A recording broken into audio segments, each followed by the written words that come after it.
चला गया तो काम पे टांग गई कि सर मैंने मोदी जी के बारे में कोई रिमार्क्स नहीं दिया, मैं तो शहरियों की बात कर रहा था वगैरह वगैरह। बेशर्म डफर कौम पर बोझ बिलावल जरदारी वहां जाकर भारतीय चैनल पर दिए गए इंटरव्यू में मुकर गया कि मैंने मोदी को गुजरात का कसाई नहीं कहा। बुजदिल भगोड़ा अपनी बात से ही मुकर गया। ये है इनकी औकात। यहाँ पे कहता है कि मोदी गुजरात का कसाई है और वहाँ जाकर बीगी बिल्ली बन गया। टेररिस्ट हम खुद विक्टिम हैं और हमें मुसलमानों को टेररिस्ट लेबल किया जा रहा है। ये कहानी वहां जाके भूली इन्होंने। कहा है कि Bilawal Bhutto's rhetoric on India a disaster for Pakistan.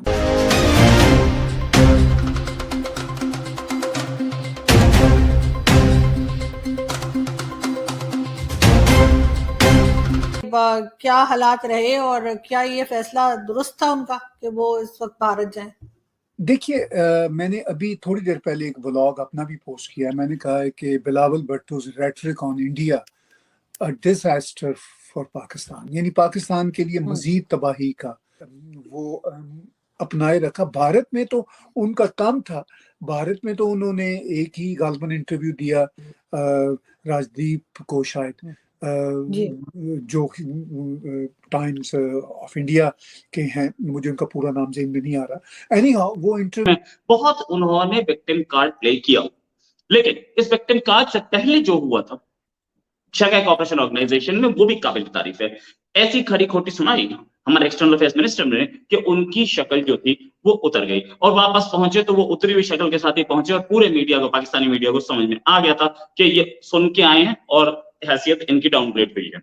वैसे बिलावल भुट्टो को ये बात नहीं पता कि ये जो पॉलिटिक्स सिर्फ हमारे पॉलिटिशियंस नहीं करते, पाकिस्तानी पॉलिटिशियंस भी करते हैं। इनकी परनानी हिंदू थी भाई, उनकी मदर हिंदू थी, तो बिलावल भुट्टो जरदारी की परनानी हिंदू थी। आप बहुत ज्यादा का कनेक्शन ना ढूंढे, परनानी हिंदू थी। इसलिए जो सनातनी सभ्यता खुद खून में से निकल के आ गई और खुद हाथ जुड़ गए, नमस्ते हो गया। देखिए रोहित भाई, अगर आप धर्म सभ्य को हाथ लगाए तो आप हाथ से पूछते क्या उठाओ ना उठाओ, हाथ खुद उठ जाता है ना। अब पिताजी आते तो खुद नमस्ते करते हैं, कोई दिखता तो भगवान के सामने हमारा खुद हाथ सर झुकता है। ये सभ्यता है। तो ये जो इनका डीएनए में सनातनी डीएनए है, जो सनातनी खून है, इसने ये नमस्ते करवाया। अब उसकी सफाइयां देते फिर रहे थे। पहले तो शुरुआत यहाँ से हो गई।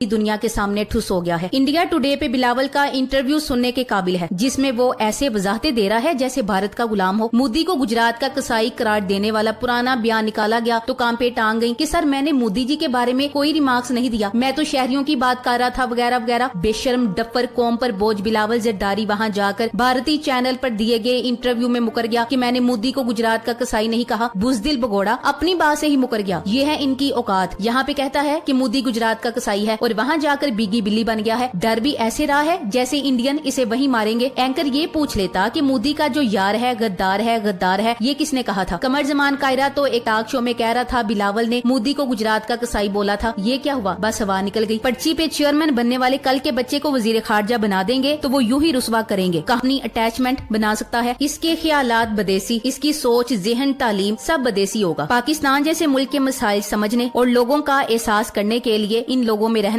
और इनके दुख दर्द समझना और इनके मसाइल के लिए परेशान होना उस शख्स का काम है जो इनके करीब रहा हो, इस मिट्टी में इसकी जड़ें मजबूत हों और लोगों के साथ इसकी बॉन्डिंग हो। बिलावल की परवरिश अमेरिका के अंदर बड़े चिल माहौल में हुई। इसे क्या मालूम कि जब गरीब के बच्चे को भूख लगती है तो कैसा महसूस होता है। जब इस चेयरमैन ने पार्टी को संभाला तो बस तब से पर्ची पे ही इसका गुजारा हो रहा है। इस पर इसे बाजवा की नजरे करम ने वजारत खारजा भी सौंप दी। एक साल पहले दिसंबर 2022 में जिला बागपत के सामने एक एहतजाजी इज्तिमा से खिताब करते हुए जिला पंचायत के रुकन मानुपाल पिंसल ने कहा कि मैं ऐलान करता हूं कि जो इस वजीर बिलावल भुट्टो का सर धड़ से जुदा करेगा 2 करोड़ का इनाम मैं दूंगा। इनकी तकरीर की वीडियो इनके वेरीफाइड फेसबुक और इंस्टाग्राम अकाउंट्स पे पोस्ट की गई। बीबीसी से बात करते हुए इसने कहा कि वो अपने बयान पर कायम है। इसका ये बयान वजीर खारजा बिलावल भुट्टो जरदारी का वजीर आजम नरेंद्र मोदी के बारे में अक़वाम मुत्तहिदा में तबसरे के बाद आया। बीजेपी ने अमेरिका में वजीर आजम नरेंद्र मोदी के बारे में बिलावल भुट्टो के तबसरे के खिलाफ हफ्ते को मुल्क गिर एहतजाज की कॉल दी थी। वजीर खारजा बिलावल भुट्टो जरदारी ने वजीर वजीर-ए-आज़म नरेंद्र मोदी को निशाना बनाते हुए कहा था कि उसामा बिन लादेन मर चुका है, लेकिन गुजरात का कसाई आज इंडिया का वजीर-ए-आज़म बनकर बैठा है। इंडिया की हुकूमत ने बिलावल भुट्टो के इस बयान को गैर मुहज्जब करार दिया था। बिलावल भुट्टो ने अपने मुतनाज़ा बयान को दुरुस्त करार देते हुए कहा था कि इन्होंने वही कहा जो तारीख में दर्ज है। खबररसा एजेंसी ब्लूमबर्ग से बात करते हुए बिलावल ने कहा कि मैं एक तारीखी हकीकत के बारे में बात कर रहा था। मैंने जो अल्फाज इस्तेमाल किए वो मेरे अल्फाज नहीं थे, मैंने वो अल्फाज नहीं बनाए। मैंने खुद मोदी के लिए गुजरात का कसाई के अल्फाज इस्तेमाल नहीं किए। गुजरात फर्स्ट मैगजीन और टीवी के एक प्रोग्राम में जयशंकर ने कहा कि हमें जो कहना है वो पहले ही कह चुके हैं, हमारा बयान सबके सामने है। इसे इस तरह समझे कि पाकिस्तान से हमारी तवक्कात कभी ज्यादा नहीं रही। इससे कबल जयशंकर ने अक़वाम मुत्तहिदा की सलामती काउंसिल में कहा था कि जो मुल्क पड़ोसी मुल्क की पार्लियामेंट पर हमला करे और बिन लादेन की मेजबानी करे उसे यहाँ सबक नहीं देना चाहिए। इन्होंने पाकिस्तान को दहशतगर्दी का मरकज भी करार दिया था। इसके बाद पाकिस्तान की वजीर मुमलिकत बराए खारजा उमूर हिना रबानी खान ने एक प्रेस कॉन्फ्रेंस में कहा कि किसी भी मुल्क ने दहशतगर्दी का इतना इस्तेमाल नहीं किया जितना इंडिया ने किया। सवाल ये है कि दिसंबर से मई तक पाकिस्तान और भारत के मामलात जूं के तूं थे, तो फिर बिलावल क्यों मुंह उठाकर भारत चला गया जब दोनों तरफ से ना मुज़ाकरात हुए और ना ही किसी ने पाक भारत डायलॉग करवाने की कोशिश की, ना सुलह हुई ना सफाई। तो वजारत खारजा का हुक्म था कि कश्मीर भूल जाओ और खित्ते में भारत की बालादस्ती कबूल करो। बिलावल को जानबूझकर भारत भेजा गया ताकि भारत पाकिस्तान की बेइज्जती करे और पूरी दुनिया के सामने पाकिस्तान को तारीखी रुसवाई का सामना करना पड़े। दरअसल बंद कमरों में किए गए फैसलों ने पाकिस्तान को रुसवा कर दिया है। मोदी को ललकारना बेटा आपके कद काट की बात नहीं है, ये इमरान खान जैसे लीडर्स का काम है जो इसको वजीर खारजा बनाकर इंडिया लेकर गए। इन पर अफसोस है। बाजवा ने टैंकों में तेल की बात गलत की। इसे कहना चाहिए था मैं मुल्क को लूट कर खाने का इतना आदी हो गया था कि अब भारत जैसी फौज से लड़ने के लिए हमारे तिलों में तेल नहीं। अमेरिका की गुलामी सुपर पावर की वजह से थी, लेकिन भारत की गुलामी क्यों कराई जा रही है इसकी समझ नहीं आई। He has no control.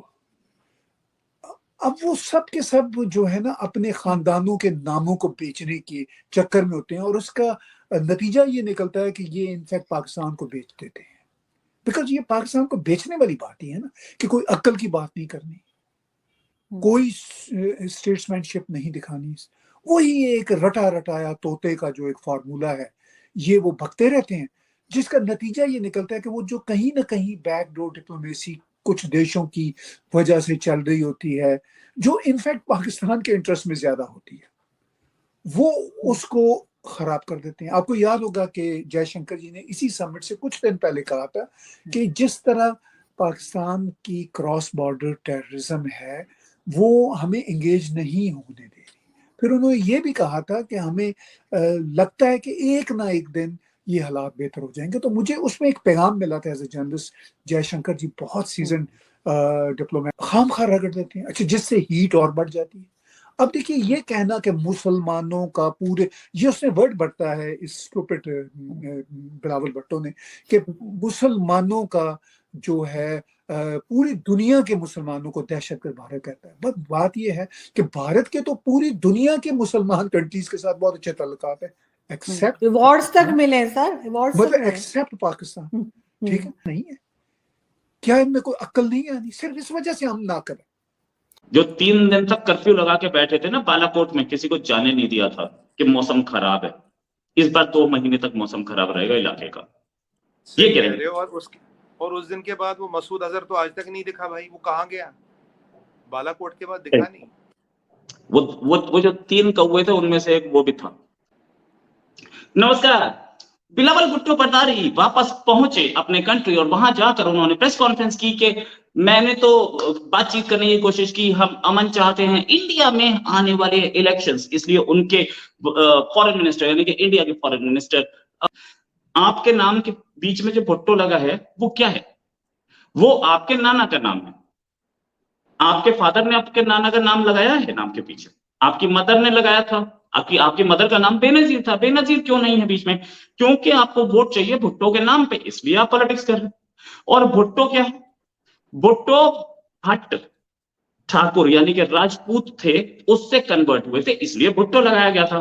तो आप ये जो मुसलमानों को टारगेट कर रहे हैं कि मुसलमानों को टेररिस्ट बताया जा रहा है, आपने भी तो भट्ट राजपूत लगाया हुआ है, भट्ट राजपूत का अपभ्रंश लगाया हुआ है, वरना भुट्टो क्या होता है? भुट्टो सर ने भट्ट राजपूत से ही तो आया ना। आपके जो नाना थे उनके परदादा के कुछ आगे 2-3 जनरेशन आगे वो तो भट्ट राजपूत थे, इसीलिए भुट्टो लगाया गया था, तो भुट्टो हटा देते ना अगर आप इतना ही मुस्लिम कार्ड खेल रहे थे तो।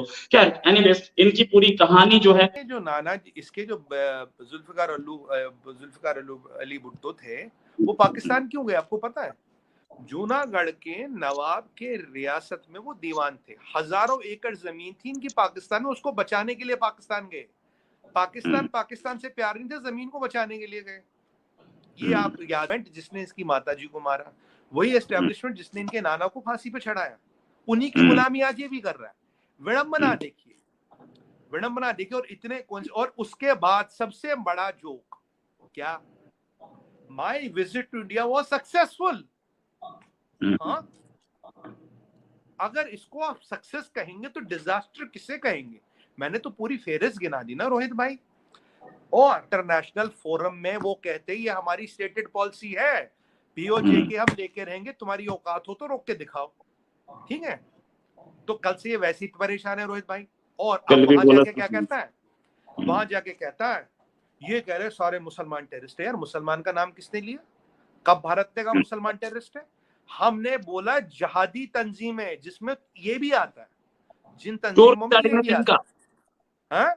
चोर की दाढ़ी में तिनका। एक बार बताइए, मुसलमान का नाम किसने लिया? कौन कहता है भिड़ेंगे तो नॉकआउट तो होगा ही ना भाई, पहले राउंड में ही नॉकआउट होगा। अब इनका कल जो इनकी हालत हुई, कल जो इनकी धुलाई हुई, कल जो इनकी वाट लगी, इसको डिप्लोमेटिक नॉकआउट नहीं कहेंगे तो क्या कहेंगे? पूरे विश्व के पटल में पाकिस्तान का तमाशा बनवाया इसने। पाकिस्तान, क्या ये गलत है? इनमें से कोई गलत है? नहीं है।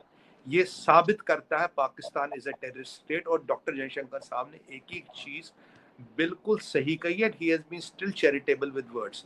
अगर G20 में कुछ होगा तो मैं इस बिलावल भुट्टो जरदारी को ही टेररिस्ट कहूंगा अगली बार। How does he know something is going to happen in G20?